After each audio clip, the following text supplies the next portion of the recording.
שלום לכולם, היום אני אראה לכם איך עושים מקלדת לאייפון. אז בואו נתחיל. אוקיי. זה האייפון.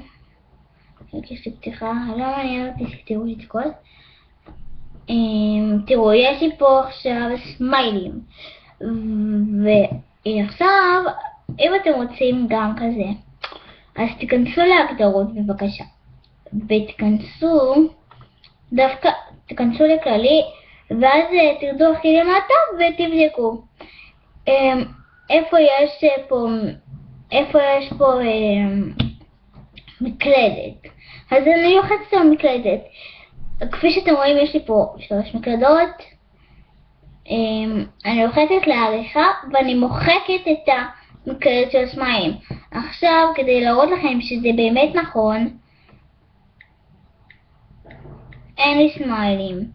ועכשיו אני אראה לכם שככה אנחנו שוב נכנסים. עכשיו עושים עוד פעם מקלדת חדשה ושוב ככה.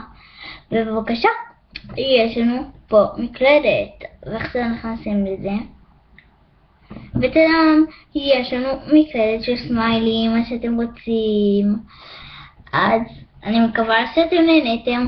אם אהבתם, תעשו לייק. אם לא אהבתם, bye.